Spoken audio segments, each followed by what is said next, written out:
एक बार फिर स्वागत है आपका। आप देख रहे हैं कुरुक्षेत्र। हम बात कर रहे हैं आज असदुद्दीन ओवैसी की और कांग्रेस पार्टी और राहुल गांधी जिस तरीके से उनके निशाने पर हैं, उसे लेकर कांग्रेस पार्टी ने भी अब खुलकर मोर्चा असदुद्दीन ओवैसी के खिलाफ खोल दिया है।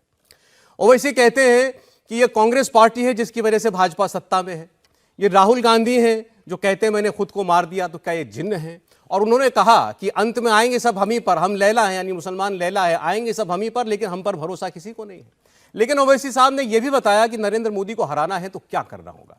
वो कहते हैं कोई नरेंद्र मोदी के सामने अकेले खड़े मत होना, लड़ना एक एक करके, लड़ना करीमनगर में अलग, लड़ना हैदराबाद में अलग, लड़ना सिकंदराबाद में अलग। कहने का उद्देश्य अलग अलग जगह अलग अलग तरीके से नरेंद्र मोदी को घेरो, तब जाके भाजपा को हरा पाएंगे। अब ये थोड़ा है बिरयानी जैसा ही फॉर्मूला, तो कलीम साहब बेहतर समझा पाएंगे। पूरे इतने बड़े मुल्क में कैसे आप नरेंद्र मोदी को जो है एक एक नुक्कड़ चौराहे पर घेरने की तैयारी कर रहे हैं? देखिए, पहले तो मैं ये करेक्ट कर दूं कि हमारे 2 MP, 10 MLA और 2 MLC हैं, और 4 अभी चले गए, वरना पहले 14 MLA थे और 2 MLC। चलिए, मैंने जितने बताया उससे 2-4 ज्यादा है। की पार्टी नहीं है, एक बात। दूसरी बात, नहीं, क्या आप सिलाई सीखने के लिए हजारों रुपए खर्च करने के लिए चिंतित हैं? फ्रीडम ऐप को डाउनलोड करें, 40 घंटों का टेलरिंग कोर्स देखिए और खुद का टेलरिंग बिजनेस शुरू करें। मैंने करेक्ट कर दूं, चूंकि देश को जानना चाहिए कि इतनी छोटी भी नहीं है जितना आप लोग समझ रहे हैं। दूसरी बात यह है कि जिस सेक्शन को, यानी कि गरीबों, मजलूमों और दलितों और अल्पसंख्यकों को हम रिप्रेजेंट करते हैं, उन पे जुल्म इतना हुआ है, तो इसलिए मजबूरन आपको या मीडिया को स्पेस देनी पड़ती है। दूसरी बात, विपक्ष के किसी लीडर में इतना दम नहीं है जो सरकार की आंख में आंख डालकर टेक्निकली करेक्ट और पार्लियामेंट के दायरे में रह के बोल सके।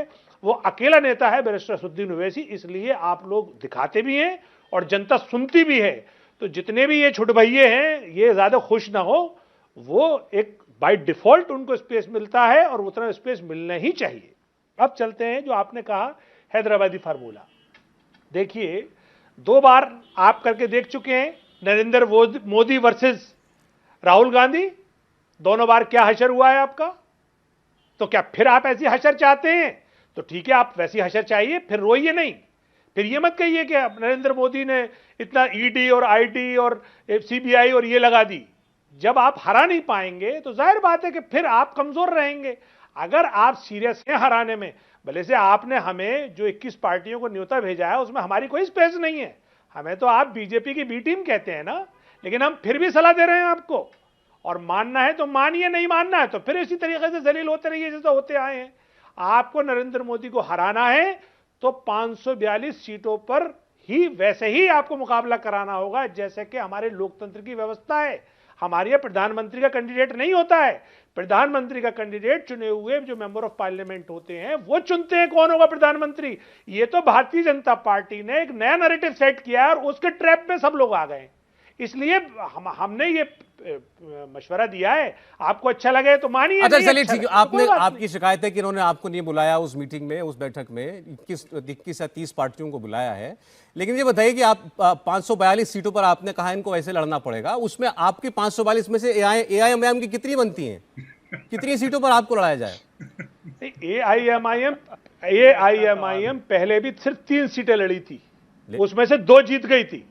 नहीं, मैं बता रहा हूं, देखिए, सीटें लड़ना और जीतना है बात नहीं है, बात है लोकतंत्र की, बात है उस मजलूम, उस शोषित वर्ग के रिप्रेजेंटेशन की।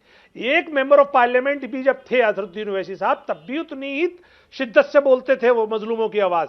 इसमें संख्या से असर नहीं होता। लोकतंत्र का मतलब ही यह है कि चाहे संख्या कितनी भी कम हो, लेकिन अगर आपके खिलाफ कोई जुल्म हो रहा है तो आप उसे बोलें। कलीम साहब, वो बात आपकी ठीक है। असद साहब बड़े पावरफुल स्पीकर हैं। असदुद्दीन ओवैसी का एक अपना सेक्शन में क्रेज भी है, इसको सब लोग मानते हैं। इसको कोई मना नहीं कर रहा, कोई इनकार नहीं कर रहा। लेकिन पार्लियामेंट के अंदर असदुद्दीन ओवैसी सुबह से लेकर रात तक अकेले खुद बोले, कोई और ना बोले। पूरे पार्लियामेंट सेशन में केवल असदुद्दीन ओवैसी बोले, वो भी ठीक है, लेकिन उससे देश की सरकार पर कोई असर नहीं पड़ता। सरकार तो वैसे ही चलती रहेगी ना। सरकार तो तब पलटेगी जब आप 272 MP इकट्ठा कर लेंगे। अगर असर नहीं पड़ता होता तो आज सौरभ शर्मा डिबेट नहीं करा रहे होते। नहीं, मैं तो, अगर असर नहीं पड़ रहा होता कलीम साहब आपको सुनने के लिए डिबेट करा सकता हूं किसी नहीं। आज राकेश त्रिपाठी किससे हमारा मुकाबला कर रहे हैं? जिसके साथ इन्होंने सरकार चलाई, यानी मुस्लिम लीग के साथ। और हमारे मिश्रा जी क्या बता रहे हैं?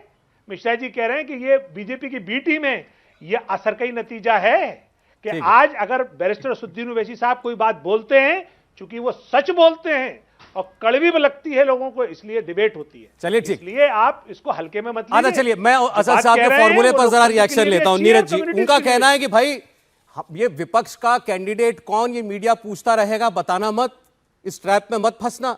मोदी जी यही चाहते हैं कि एक आदमी मेरे सामने खड़ा कर दो।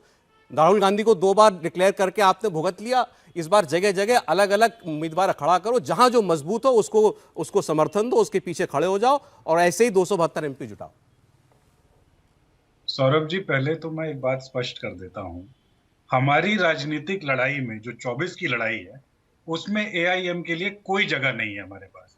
हमारे किसी भी फॉर्मूले में हम इनको चिमटी से भी नहीं छुएंगे, क्योंकि इनकी पॉलिटिक्स समाज को तोड़ने वाली है और हम लोग देश को जोड़ने के लिए निकले हैं। देखिए आगे बाकी जहां ये तक हकीकत है, रही, इसलिए हम क्या गलत कहते हैं फिर? सर, आप अपने लोगों को चुनाव लड़ाइए, जिताइए और देश में सरकार बनाइए। मेरी तरफ से आपको अग्रिम बधाइयां। फिर आप रोइए चुनाव मत, लड़िए। फिर ये मत कहना यहाँ बैठ के कि हमें बिहार में हरा दिया। नीरज जी, लेकिन नीरज जी एक मिनट, ये नहीं कहना कि हमें दिल्ली में हरा दिया, हमें बिहार में हरा दिया, अरे हमें एक मिनट कहीं और हरा दिया। कलीम तो साहब ये एक मत कहना मिनट, फिर। अभी आपने कहना कहा छोड़िए फिर। इनको हम चिमटे से भी नहीं छुएंगे। चिमटे से छूना छोड़िए, अभी कुछ साल पहले तक आप लोग एक प्लेट में बैठकर दावत उड़ा रहे थे, ये यूपीए का हिस्सा थे। समय बदल गया सौरभ जी। इनके अंदर जो कौमी संवादों का जो जहर इन्होंने देश के अंदर जो डाला है, उसके बाद हम लोग तो इनके साथ कभी नहीं चलेंगे। लेकिन जहां तक बात रही कि नरेंद्र मोदी को हर कॉन्स्टिट्यूएंसी में घेरना होगा, तो बात तो सच है। देखिए, इस देश के अंदर प्रेसिडेंशियल स्टाइल ऑफ डेमोक्रेसी तो नहीं है।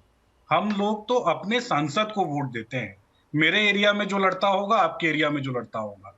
तो बात बिल्कुल सच है कि इस चुनाव को आपको इस नैरेटिव से बाहर निकालना होगा, जिस नैरेटिव को मीडिया बनाती है कि मोदी वर्सेस हु। अब वो टीना फैक्टर के ऊपर हम लोग बात करते रहेंगे, लेकिन अल्टीमेटली बात यही निकल कर आएगी कि आज देश के अंदर महंगाई, बेरोजगारी और भुखमरी, इन 3 मुद्दों के ऊपर चुनाव लड़ा जाएगा और देश की जनता को डिसाइड करना है कि आप इन मुद्दों पर वोट देंगे या इन लोगों को वोट देना चाहेंगे जो आपके बुनियादी मुद्दों को दूर करके आपके सामने कौमी एकता की बात नहीं। नीरज जी, आपकी बात से मुझे थोड़ा आश्चर्य भी हुआ। तो क्या आप ये कहना चाहते हैं, आप बतौर कांग्रेस पार्टी के प्रवक्ता एक कहना चाहते हैं कि अगर मोदी बनाम राहुल गांधी भी कर दिया जाएगा तो भी नहीं हरा सकते नरेंद्र मोदी को, तो भी मोदी ही जीतेंगे, राहुल जी नहीं हरा सकते मोदी को, किसी का नाम इसलिए नहीं चलेगा? सौरभ जी, मैं तो देखिए देश के कॉन्स्टिट्यूशन की बात करता हूं। देश के अंदर जो चुनाव की प्रक्रिया है वो प्रेसिडेंशियल स्टाइल नहीं है। सौरभ शर्मा वर्सेस नीरज मिश्रा की लड़ाई देश के प्रधानमंत्री पद के लिए नहीं हो सकती। आपकी विचारधारा और मेरी विचारधारा की लड़ाई होगी और राहुल गांधी की विचारधारा इस देश में आएगी, इस देश को आगे लेकर। क्या आप सिलाई सीखने के लिए हजारों रुपए खर्च करने के लिए चिंतित हैं? फ्रीडम ऐप को डाउनलोड करें, 40 घंटों का टेलरिंग कोर्स देखिए और खुद का टेलरिंग बिजनेस शुरू करें। तो राहुल गांधी की विचारधारा राहुल गांधी ही लाएंगे ना, जब राहुल गांधी प्रधानमंत्री बनेंगे तभी तो वो लागू करेंगे। और आपने कहा कि आपने कहा प्रेसिडेंशियल स्टाइल ऑफ इलेक्शन नहीं है। मुझे बताइए, एक तरफ बीजेपी सामने आपकी खड़ी होकर के, अभी राकेश जी यहां पर हैं, ये नरेंद्र मोदी के नाम पर पूरे हिंदुस्तान में वोट मांगेंगे पिछले 2 बार की तरह, तो सामने आप क्या बताइएगा? सामने किसी को तो विकल्प के तौर पर आपको देना पड़ेगा ना। सौरभ जी, इस देश ने देखा है कि आजादी के आंदोलन का जो नेतृत्व महात्मा गांधी ने किया, तो महात्मा गांधी प्रधानमंत्री तो नहीं बने, लेकिन उनकी सोच को आगे ले जाने के लिए नेहरू जी ने वो बीड़ा उठाया। तो राहुल गांधी जी की जो सोच है उसको उनके सिपाही लेकर तो चलेंगे ही ना। तो बात इतनी सी है, राहुल गांधी महात्मा गांधी है और नेहरू जी की खोज हो रही है। देखिए सौरभ जी, राहुल जी वो विचार है जो इस देश को एक कर आगे बढ़ाना चाहता है। इनकी तरह झूठ बोलकर नहीं कि संसद में वित्त मंत्री खड़ी होती है और कहती है हमारी इकोनॉमी बहुत अच्छी चल रही है और देश का बेड़ा गर्क हो चुका है। आपकी बात पर दोनों रिएक्ट करना चाह रहे हैं, हर्षवर्धन जी भी, राकेश जी भी। इंडिया टीवी हर वक्त हर जगह डाउनलोड करने के लिए सर्च करें India TV news Google play store या ऐप स्टोर पर।